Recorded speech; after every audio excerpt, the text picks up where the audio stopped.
Jesucristo dijo: yo soy el camino, la verdad y la vida. Sin Él no hay esperanza. Él es la verdad. Verdades para el siglo XXI presenta a Jesús a través de la Biblia. Porque Jesús fue la verdad en el pasado, es la verdad en el siglo XXI y será la verdad por toda la eternidad. Te invito a participar con el pastor Elvis Díaz en el día de hoy de otra de las lecciones de la serie Verdades para el siglo XXI. Bienvenido.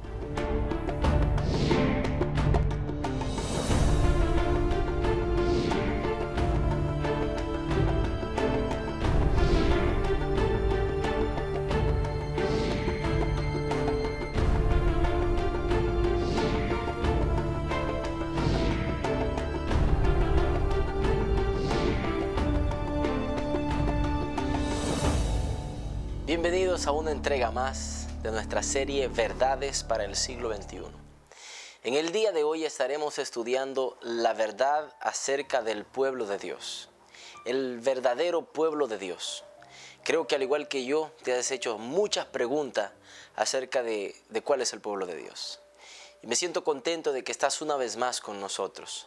Prácticamente ya somos amigos, porque hemos llegado hasta ti más de una vez estudiando la palabra del Señor.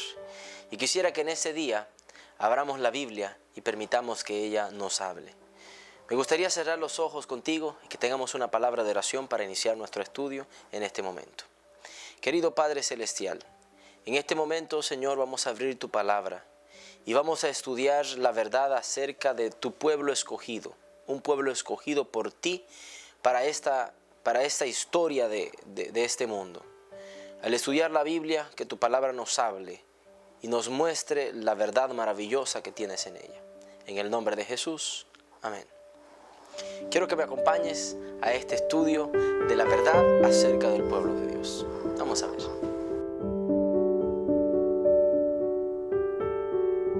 Mira, durante todas las edades, Dios ha tenido un resto, un grupo especial que le sirve y que le ama. Desde la creación en el Génesis, en el huerto del Edén, cuando Adán y Eva pecaron y tuvieron que salir del huerto del Edén, la Biblia describe que había un resto, había un grupo, había alguien que servía a Dios de acuerdo al propósito de Él y a lo que Él le pedía, Abel. Luego la historia sigue pasando la historia, viene el diluvio y aún para el diluvio Dios tiene un pueblo que aparta, un resto, un grupo que aparta, que hace su voluntad, que Dios le da sus designios, que Dios le da sus deseos y que a través de ellos cumple su propósito para este mundo. Después del diluvio viene la Torre de Babel. Dios también tiene un resto. Luego entonces viene con Abraham, con Isaac, con Jacob. Y luego entonces viene con las tribus, se forma el grande pueblo de Israel. Y Dios aparta un pueblo a través de la historia. Y dentro de ese pueblo, cuando el pueblo se alejaba de Dios, quedaba un grupo el cual servía a Dios. Si recuerdas aquella historia del Antiguo Testamento de Elías, cuando él dice: el que está con Jehová, apártese conmigo. Un grupo se apartó porque había un grupo que servía a Dios. Sí, siempre ha habido un resto en la existencia de este mundo que sirve al Señor, un pueblo escogido que Dios marca y que está ahí sirviendo al Señor. En el Nuevo Testamento, cuando Jesús nació, había un grupo que lo estaba esperando. Había un grupo que estaba esperando su nacimiento. La Biblia comenta de unos reyes que vinieron de lejos para adorar a Jesús. Esos reyes estaban esperando a Jesús. También comenta de pastores que estuvieron ahí. Siempre hay un grupo, hay un resto que se mantiene haciendo la voluntad de Dios y sirviendo al Señor. Luego en el ministerio de Jesús escogió personas, escogió 12 hombres con los cuales inició una gran iglesia, con los cuales inició un gran movimiento de salvación en este mundo. Y así a través de las edades, querido amigo, Dios ha tenido un grupo de personas que ha escogido, que le ha dado un mensaje y que los tiene en ese mundo como su pueblo, como su resto. Pero, ¿cuál es el resto de Dios? ¿Cuál es el pueblo escogido de Dios? ¿Cuál es ese grupito escogido de Dios en este tiempo?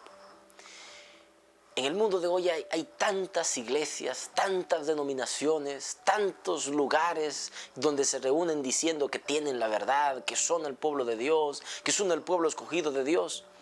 Tantos que a veces uno no encuentra qué creer. Me imagino que al igual que yo, tú te has encontrado dudoso. ¿Cuál es el verdadero pueblo de Dios? ¿Cuál es el pueblo que Dios ha escogido? ¿Cuál es el que tiene la verdad? ¿Será que la Biblia describe a uno? Y si hay uno, ¿cuál es? Sé que te has hecho esa pregunta. Y en este momento yo quisiera que a través de la Biblia miremos cualidades, características, normas que Dios colocó a su pueblo, para que entonces tú puedas darte cuenta que aún en esa historia hay un pueblo que Dios ha escogido. La verdad acerca del pueblo de Dios. Quiero que abras conmigo en el libro de Mateo, capítulo 16. Libro de Mateo, capítulo 16, versículo 16 al 18. Quisiera que analizáramos esta primera pregunta. ¿Quién fundó la iglesia cristiana? ¿Quién es el fundador de la iglesia? Si hay un resto, si hay un pueblo, tiene que tener un fundador. ¿Quién fundó la iglesia primitiva, la iglesia cristiana? Mira, Mateo capítulo 16, versículo 16 al 18. Respondiendo Simón Pedro dijo: Tú eres el Cristo, el Hijo de Dios viviente. Entonces les respondió Jesús: Bienaventurado eres, Simón, hijo de Jonás, porque no te lo reveló carne ni sangre, sino mi Padre que está en los cielos. Y yo también te digo que tú eres Pedro, y sobre esta roca edificaré mi iglesia, y las puertas del Hades no prevalecerán contra ella. Un diálogo Jesús y Pedro. Pedro reconoce que es el Hijo de Dios. Pero mira qué interesante. Jesús le dice: mira, sobre esta roca, refiriéndose a él mismo, refiriéndose al mismo Jesús, yo voy a edificar mi iglesia. ¿Quién es el edificador de la iglesia? Cristo Jesús. Ningún hombre puede edificar un pueblo. Ningún hombre es el formador espiritual de un pueblo. No, eso es falso. El edificador de la iglesia cristiana, el formador del pueblo de Dios, se llama Cristo Jesús. Él dice acá: sobre esta roca yo voy a edificar mi iglesia. Quien edifica la iglesia es Cristo. Ahora bien, segunda pregunta: ¿quién es el cimiento de la iglesia? Carta a los Efesios capítulo 2 versículo 20. Epístola a los Efesios capítulo 2 versículo 20, dice el apóstol Pablo lo siguiente: edificado sobre el fundamento de los apóstoles y profetas, siendo la principal piedra del ángulo Cristo mismo. La principal piedra del ángulo es Cristo. Aquí el apóstol Pablo está tratando de hacer una comparación sobre la construcción de arquitectura de una edificación con la edificación espiritual del pueblo de Dios. En una edificación hay una piedra angular. En una edificación hay un muro central, hay una columna primaria, y de esa columna dependen las demás columnas. Pablo dice que la piedra angular, que la piedra central, que la piedra que sostiene y que de ellas depende toda la edificación es Cristo Jesús. El verdadero pueblo de Dios no es un pueblo formado por un ser humano que se le antojó formarlo de acuerdo a lo que él pensaba. No. El verdadero pueblo de Dios es un pueblo que Cristo formó cuando vino a este mundo, pero es un pueblo que su edificación no es un hombre. Su edificación no es una idea que alguien pensó, no. Su edificación, su piedra angular, su eje, su soporte, es el mismo Cristo Jesús. Pero el libro de Apocalipsis es claro. El libro de Apocalipsis da cualidades, características que yo quisiera compartir contigo ahora. ¿Cuáles cualidades posee la iglesia de Dios para el tiempo del fin? Apocalipsis capítulo 12, verso 17. Mira qué dice la escritura. Libro de Apocalipsis, capítulo 12, versículo 17. Entonces el dragón se llenó de ira contra la mujer y se fue a hacer guerra contra el resto de la descendencia de ella, los que guardan los mandamientos de Dios y tienen el testimonio de Jesús. Profecía: dragón es el enemigo diablo, Satanás. Mujer es iglesia. Resto es lo que queda de la mujer. Aquí en la Biblia habla de que el enemigo, el dragón, se fue a hacer guerra contra el resto de la descendencia de la mujer, contra el resto que quedó de esa iglesia. Y mira qué dice. Y luego da característica: los que guardan los mandamientos de Dios y tienen el testimonio de Jesús. Dos características para tú poder darte cuenta cuál es el verdadero pueblo de Dios. Dos señales que te dicen a ti, si tiene eso, es el pueblo de Dios. Dos cualidades que son los que el enemigo persigue, lo que el enemigo hace guerra, lo que busca. Número uno, guardan los mandamientos de Dios, y número dos, tienen el testimonio de Jesús. La lección anterior que estuvimos estudiando hablamos de cuáles eran los mandamientos de Dios. El verdadero pueblo de Dios es un pueblo que levanta la ley de Dios completa, los 10 mandamientos de Dios completo, Éxodo 20 completo. No te levanta a la mitad, no quita uno y pone otro, no guarda 9 y quita uno, no quita 5 y guarda 5, no.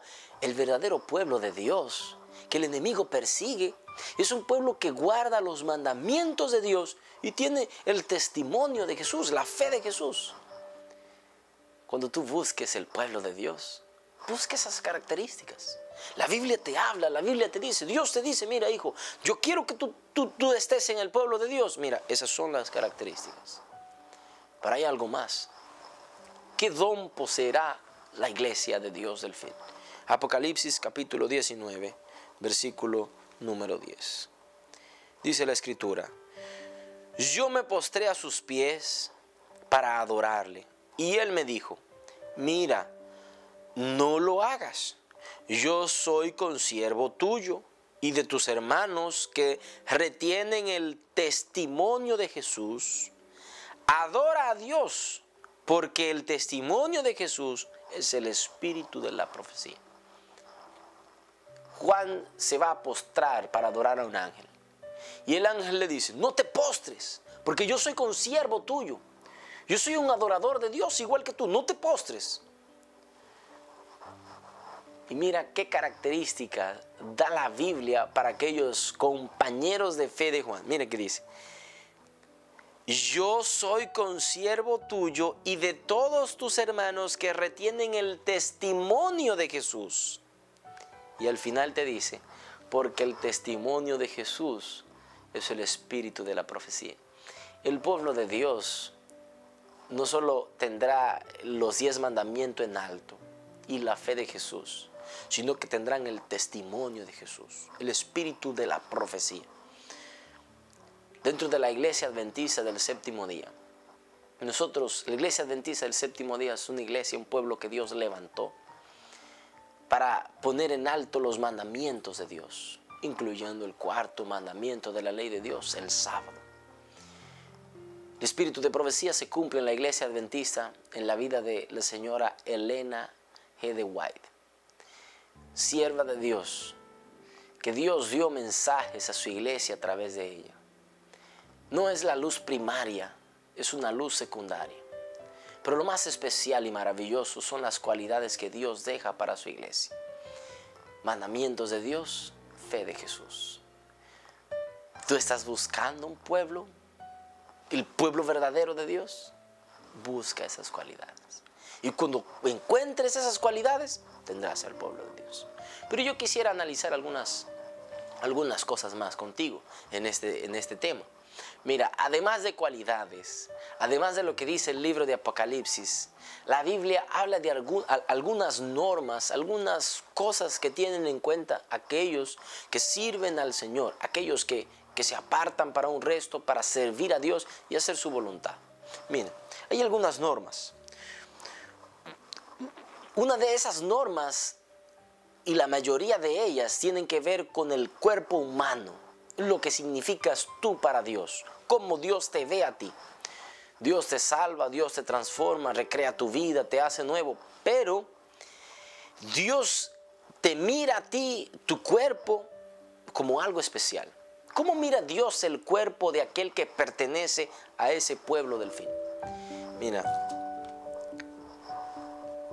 Primera de Corintios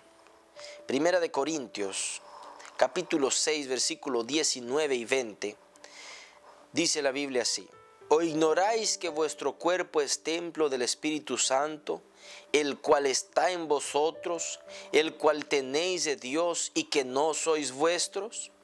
Porque habéis sido comprados con precio. Glorificad pues a Dios en vuestro cuerpo y en vuestro espíritu, los cuales son de Dios. Mira eso. No solamente es mirar características del pueblo de Dios, no.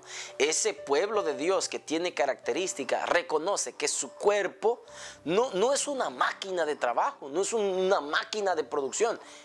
Reconoce que su cuerpo es templo del Espíritu Santo y que no es suyo, sino que es un don de Dios, un regalo que Dios te otorgó a ti para que tú lo cuides, para que tú lo preserves para Él.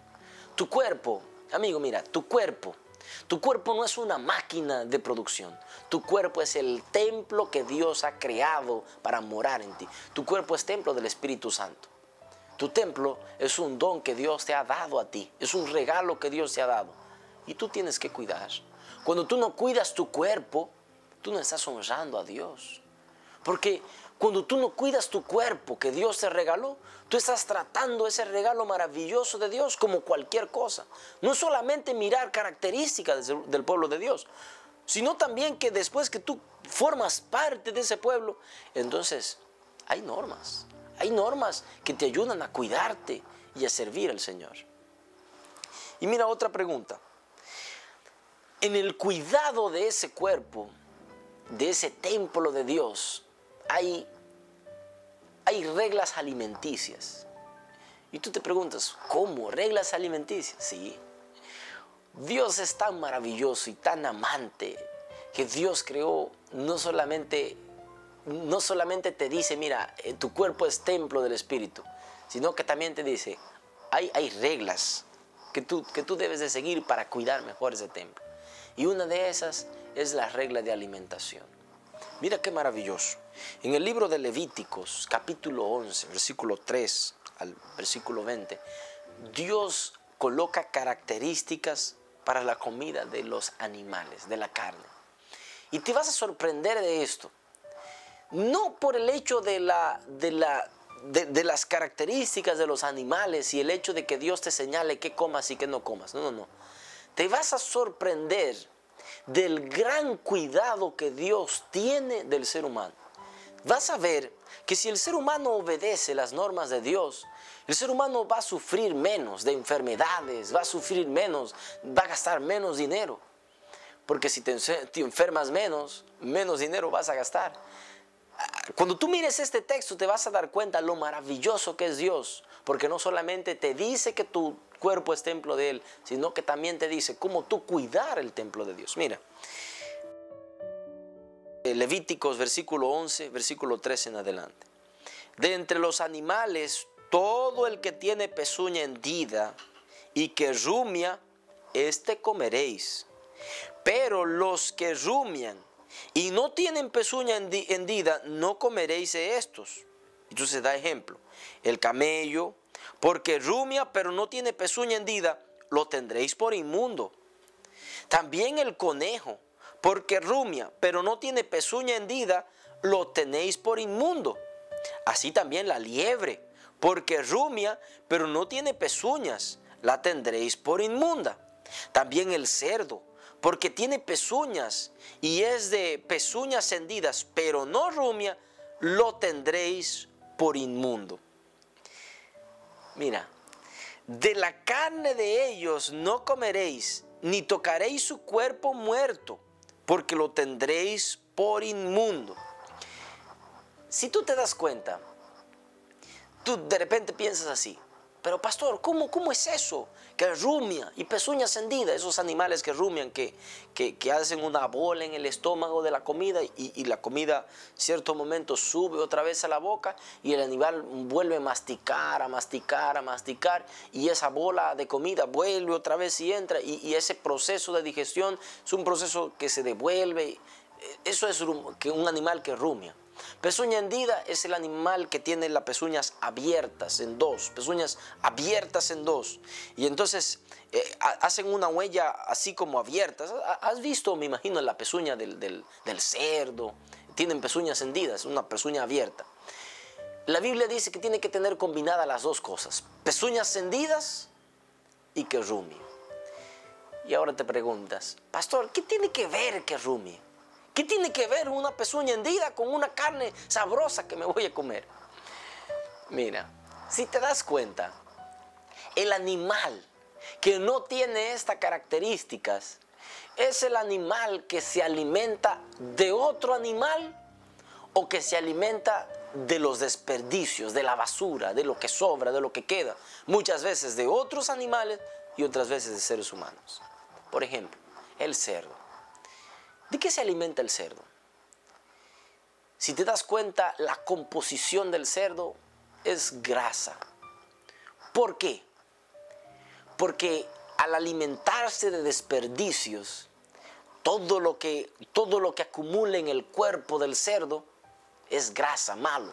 Cuando tú te comes eso, ¿qué te estás comiendo? Te estás comiendo lo mismo que come eso.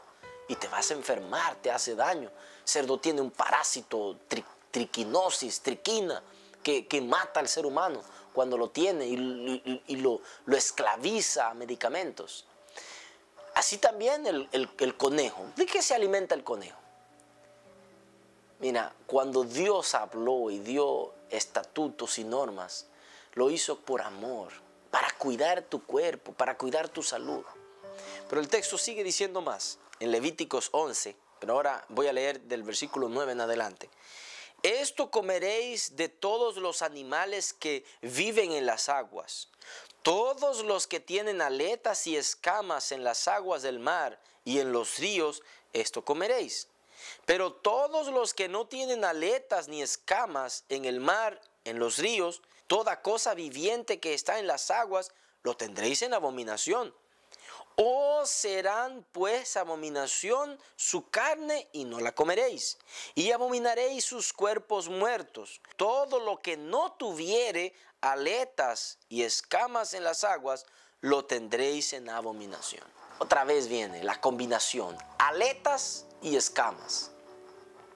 Si un pez en las aguas, si un animal del agua, del mar o del río, no tiene aletas, combinado con escamas, eso que está en la piel del pescado, que se le quita, esa escama.